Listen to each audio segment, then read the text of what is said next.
Guys, today I am doing a shoot for my friend Chef Shumba, who is working with Uber Eats. So his brand has been onto Uber Eats, so we're doing the images for that. So join me on this shoot as we are doing photography for Uber Eats. Welcome to P. Smith's channel. This is the channel where great photography happens. Hey, we're here with Chef Shumba. We're just doing the setup. And then Shumba is in the kitchen. He is cooking. Shumba, say hi to the people. Watch out. Watch out. There we go. So I'm just doing the setup for everything. We'll catch you up as we do everything as is. Cheers. Okay, so we are setting up everything as is. Yeah, just watch out.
As you have seen from the introduction, we've actually come through to Chef Shumba's place, and the assignment is to capture images that he will then be able to use for his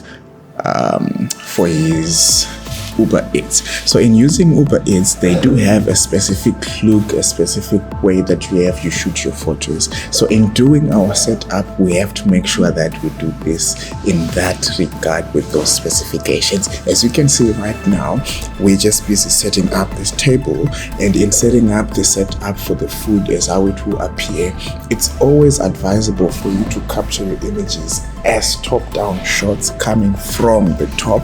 That way it is how we as people approach our food. When we eat food, we look at it looking downwards. Hence, this is the reason why I have to capture my images with the table upwards whilst we are facing downwards with the food right at the bottom as is. And with the cloth, it's now just to add a little bit of depth and variety to the image, making it more interesting by making sure that there's not just one black color, but there's a little bit of contrast, which is now as what I'm doing here. Here, you can also see me just changing up my angles and then trying to see if I can get a little close to the food so that we can get a little bit of detail shots, as you can also see from this image that is up here.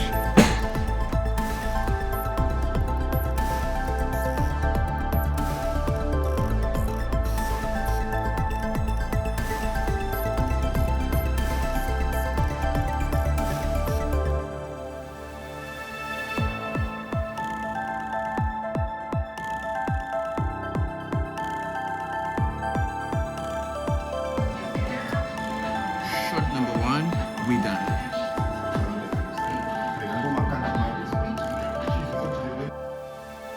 With Chef Shumba is, dang, you will be having so much fun. Chef will cook, not just in the kitchen, but also with the jokes. He's coming with the comedy, and in this particular photo shoot, it was just the same vibe and energy. He was cracking the jokes, we were having fun, and making sure that the environment is quite inviting, because you never want to be working in an environment where there's just too much noise, and that's exactly the kind of environment onto which we were working. Hence, we created images that are amazing like this.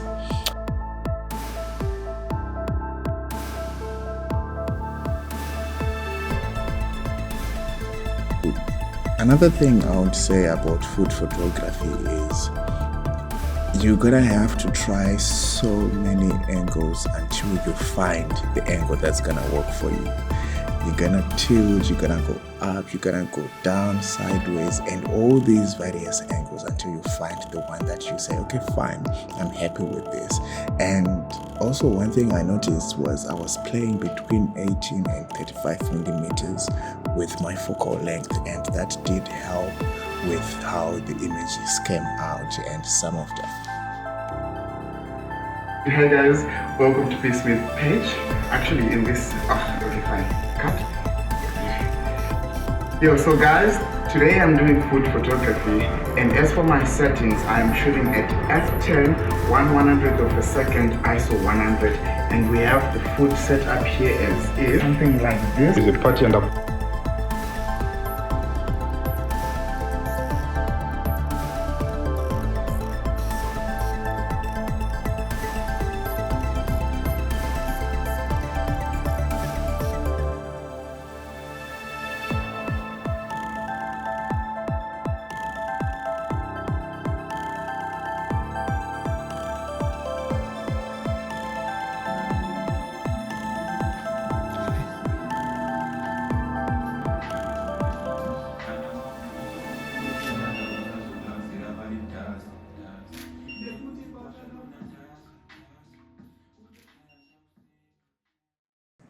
Okay, I guess this is the part where I tell you to like, share, and subscribe, because if you haven't subscribed, you are missing out.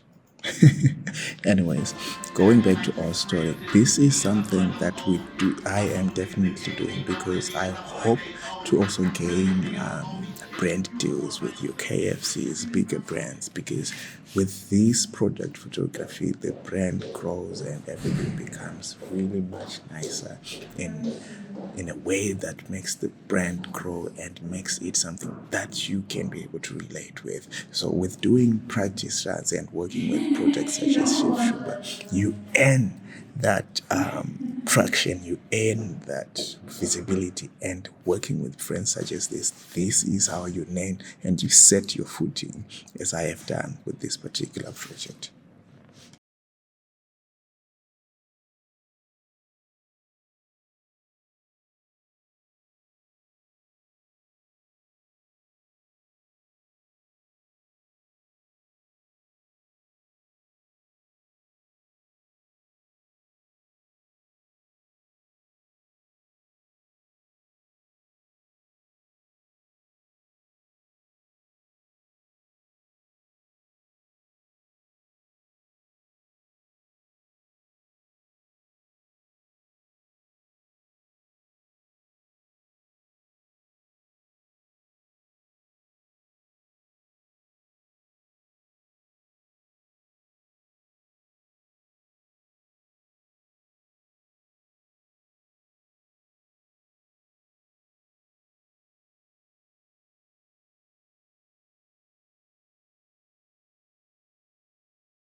And here's the thing about photographing food.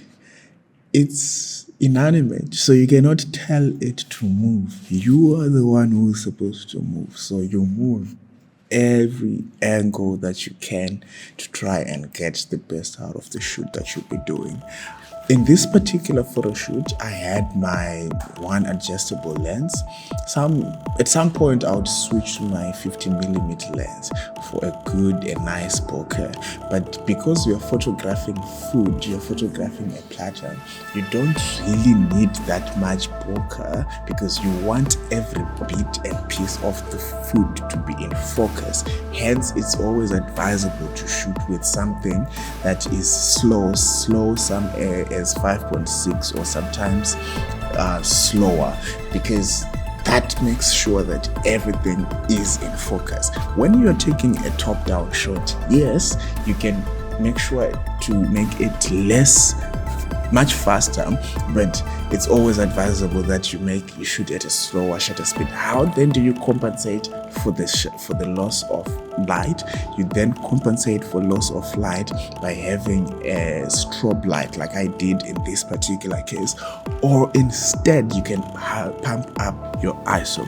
Pumping up your ISO only has one disadvantage, which is you then end up having noise in your images, which what you don't want. So for you to compensate for that, you can either have to work with a strobe light. That way you make sure that you get those nice and crispy colors that are well lit with your images without having to force like I did. If you look closely into these images, you'll see that I had two light sources, one which was a bright backlight source, and then the main key light which was coming from the top down, which usually is the angle from which we view our food. Hence, it is something that you will then be able to approach. Hence, we are working with images at this angle.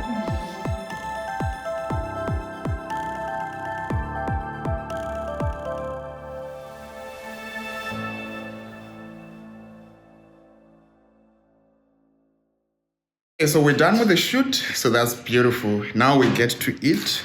The wings are right over here, and there's more.